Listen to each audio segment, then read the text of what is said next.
Hey everybody, Prepper Nurse 1 here. I hope everybody is having a good day. You can hear they're working up on the road there. They're cutting back trees and all that kind of stuff. I talked to the one worker, and he was actually in my driveway. And he says, I said, what are you guys up to? He says, I'm going through all these brambles and stuff, because we got a lot of brambles, and briars and all kinds of fun stuff. He goes, to take the chainsaw, he goes and cut down twigs like this, and he was showing a twig that was like that big. I said, well, that's fun. He says, yeah, great time. So I thought that was pretty funny. So, actually, what we're going to do, well, I don't have the right shoes on. I was going to go in there and check eggs, but I don't have the right shoes on, so, because it is still a little bit muddy inside, and so I'm not going to worry about that. I'll get that later. All right, we're going to talk about the border bill. So, there is this proposed bill that they're trying to say is a bipartisan bill to free up money to help at the southern border. But of course, once again, the bill is all full of pork. So what do I mean by that? We can't just have a bill, right? We can't just have a bill that sends or frees up money to deal with the situation at the southern border. No, why would they do that? It has to have all kinds of attachments to it and all kinds of things with that. In the bill for the border situation, it gives Ukraine another $60 billion. Now I want you to we're gonna break that down a second. That's on top of all the money we've already sent over there. It gives Ukraine another $60 billion. Now I'm going to give you a comparison. The Marine Corps, one of our esteemed military branches of, one of our armed branches in the military. I said it wrong, apologize. The Marines' budget for the year is $53 billion. So I want you to put that into perspective. For that entire branch of the military, the Marines, their budget is $53 billion. But in this bill, they want to give Ukraine $60 billion. It's insanity. It is absolutely insanity. And I love how, again, election year spin, how they do things. Now they're trying to blame the Republicans for the border crisis. Folks, I'm going to tell you what, and strictly this is an opinion-based statement only, that just falls squarely on the President of the United States, because the President of the United States can make it happen or make it not happen. They're the ones that can do all kinds of executive orders. So let's break it down. Trump never did a border bill. Obama never did a border bill. Clinton never did a border bill, and neither did Bush. None of them had a border bill that they had to, do some special bill to get funds for the border. The president has the ability to stop what's going on right now. You see what they're doing with Texas when you have Governor Abbott is trying to stop the flow of this. And again, could it be, stay close,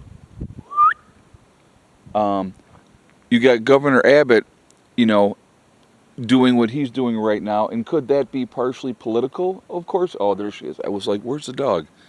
She's over there. I didn't see where she was for a moment. Anyway, you have, him doing his thing. Could it be somewhat grandstanding, or could it be that he's finally had enough of the government doing nothing and trying to do something about it?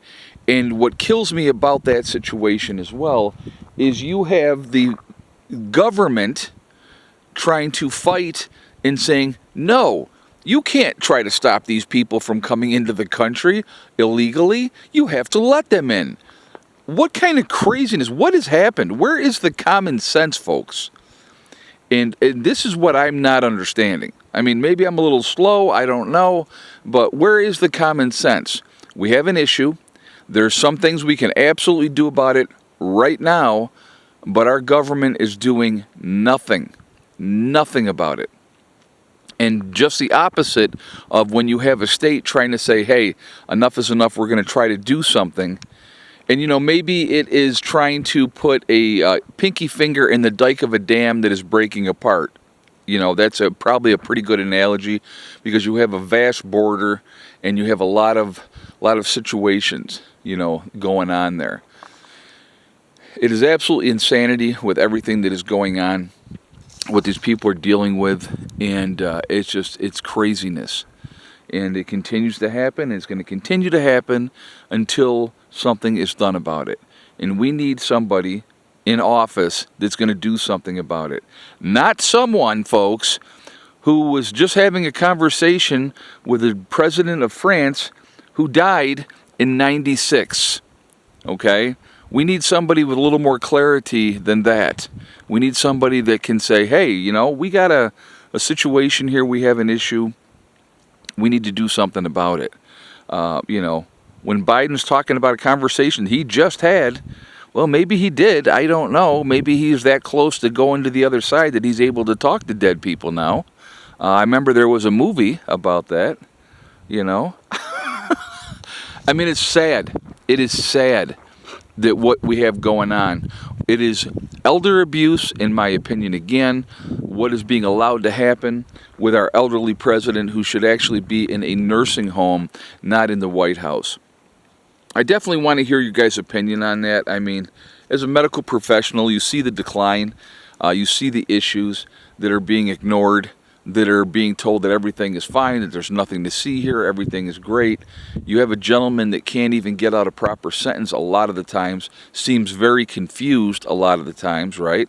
I mean, we've all seen the videos, and now he's talking to dead people. So, explain to me how that's the leader of the free world. It's scary. It's absolutely frightening. And waiting in the wings, is the jackal. She's waiting, can't wait. The cackling hyena. Unbelievable. Anyway, I would like your feedback on this, guys. Do you think this bill should be passed? Should we be giving another $60 billion to Ukraine or not? Should they be allowed to do what they're doing, or is this thing another whole political grandstand and a game? And now again, trying to shift the blame on the Republicans. I will tell you what, you want to know who, other than the president himself, whoever's in office is allowing things to happen? Both sides are responsible. Because why did it take 3 years, and now it's an election year, and now you want to do something about it? Why weren't they demanding that something be done right away? So, just my take on it. I'm curious to hear what you guys have to say. I hope you all are having a wonderful day.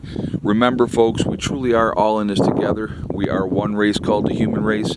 As soon as we can figure that one out, we're going to be in much, much better shape. Also, remember to hug and kiss the ones that you love. Tell them every single day. Tomorrow is not guaranteed. We never know what's going to happen in life, so it's really important that we tell the people that we care about every single day how we feel. Last but not least, STD, step, thing, and day.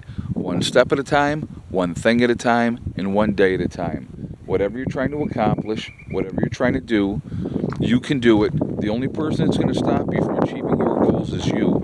If you set realistic goals and set about to making them happen, you can accomplish anything that you want to. Just stay away from negative people and stay away from negativity, and you're going to be just fine. I hope you all have a great day, and I will talk to you later. Prepper Nurse 1, out for now.